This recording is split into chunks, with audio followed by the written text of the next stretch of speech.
They say love is presence, that to love is to be available.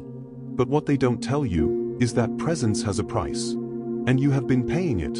In glances ignored, in texts unanswered, in love you gave but never received. You've been leaking energy into people who drink from you like a well with no bottom. Always there, always kind, always reachable.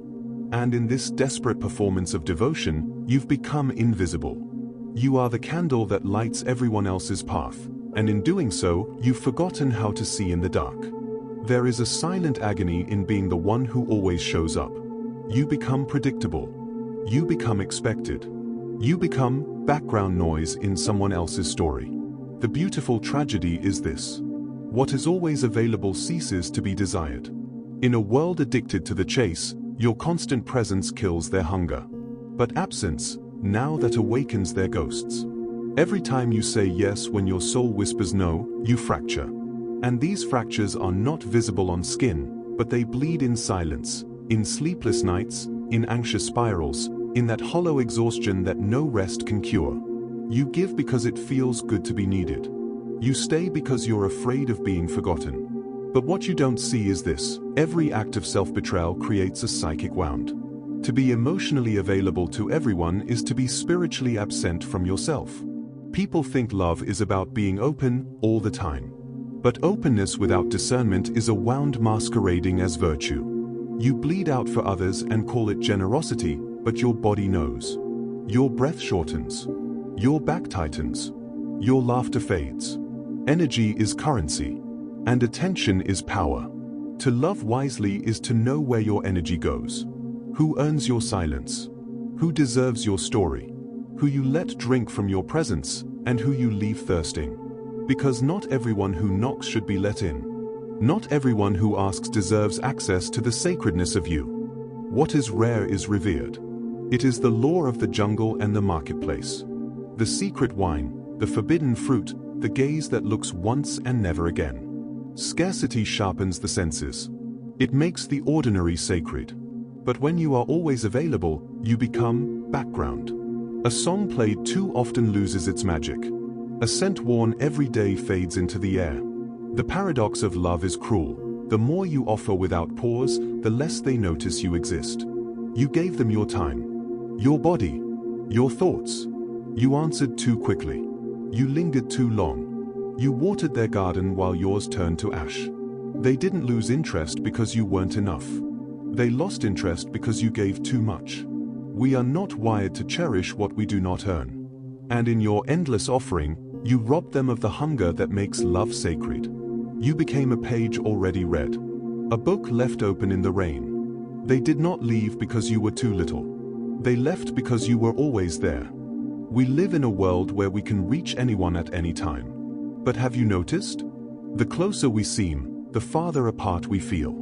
Our screens flicker with faces, messages, hearts, and emojis, an endless carousel of connection. Yet, beneath the noise, a hollowness grows.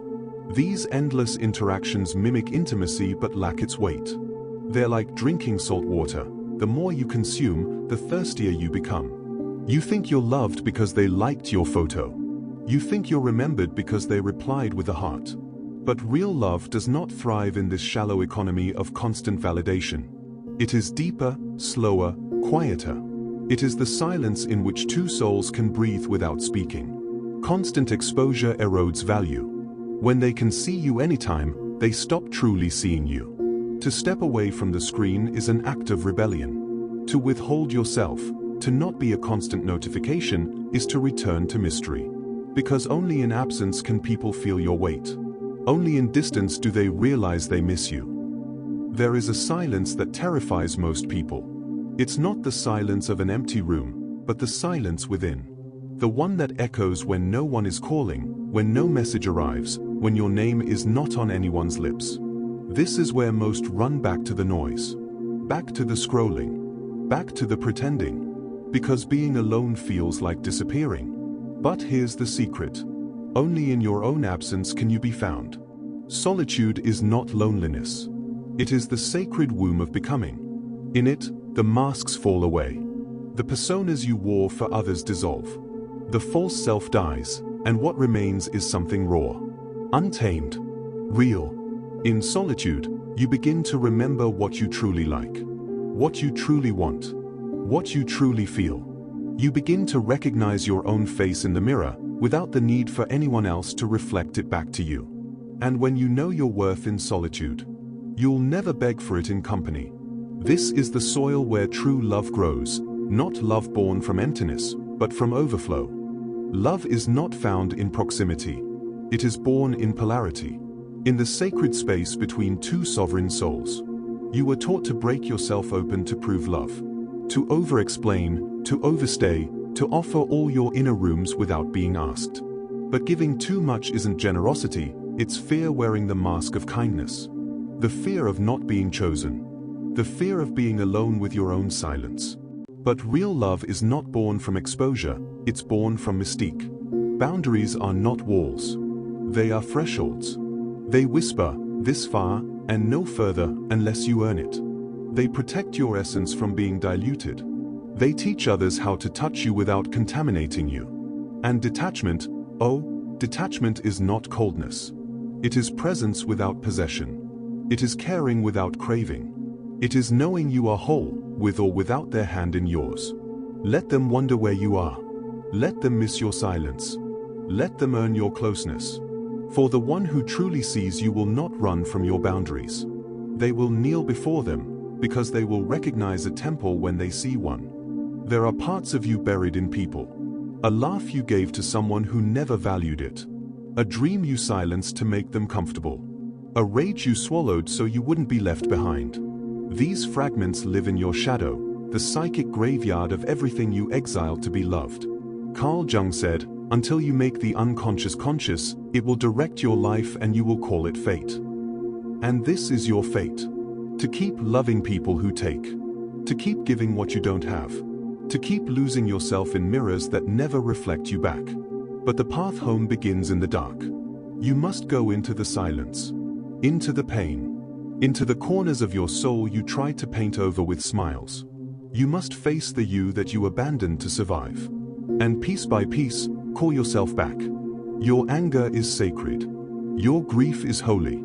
Your boundaries are medicine. Your distance is a kind of resurrection. Because every time you choose yourself over their approval, you reclaim your soul. You don't have to disappear forever. But sometimes, you must vanish long enough to hear your own voice again. Withdrawal is not weakness. It is a sacred rebellion against a world that teaches you to bleed for belonging. It is the quiet defiance of a soul refusing to be consumed. In ancient traditions, the mystic retreats. Into caves. Into forests. Into silence. Not to escape the world, but to remember who they are without it. You don't need another conversation. You don't need another half-hearted apology. What you need is a clean rupture. From the noise, the demands, the endless performance of being enough. The world will tell you to stay visible, to stay relevant, to stay reachable. But the soul has a different rhythm. It thrives in the invisible. It breathes in the unseen. To retreat is to regenerate. You are not running away. You are returning to your source. You are not ghosting them. You are resurrecting yourself. And when you emerge, slower, quieter, deeper, you will no longer beg to be chosen. Because you have already chosen yourself. You've spoken enough.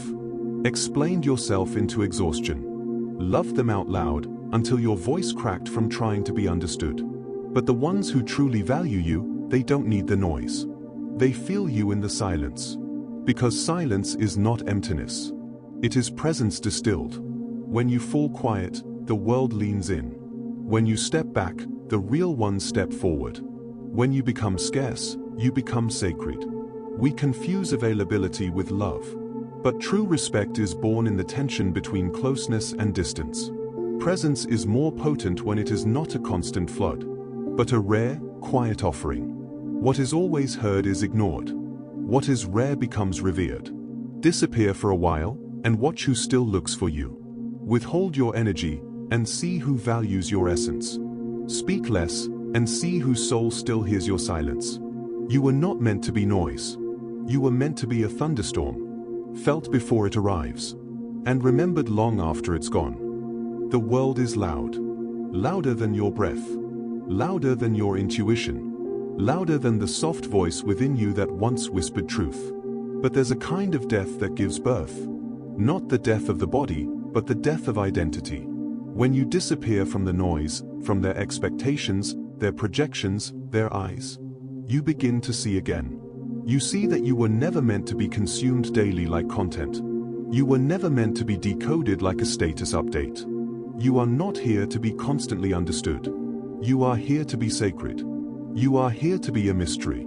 The soul cannot thrive in constant exposure. It needs shadow. It needs mystery. It needs time to molt, to dissolve, to be reborn. And so you vanish, not out of spite, but out of necessity, to feel the weight of your own thoughts again, to walk without explaining your path, to weep in peace, to laugh without performance. You return to the temple of your breath, and there, in that holy stillness, you remember who you were before the world told you who to be. One day, they will forget you. Your name will fade from their screens.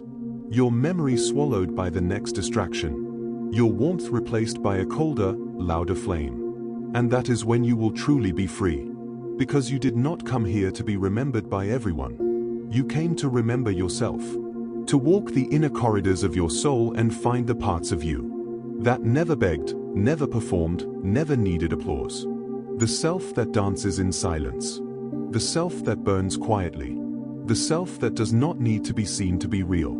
Let the world misinterpret your silence. Let them call you distant, cold, unavailable.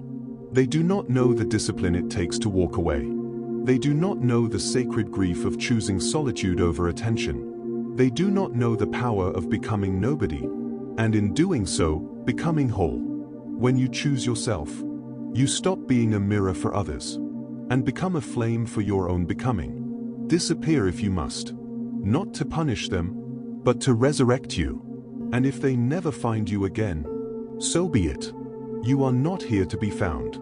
You are here to burn. So if you vanish, vanish like a storm that leaves the earth quieter. If you love, love like fire, not to warm everyone, but to remember you are alive.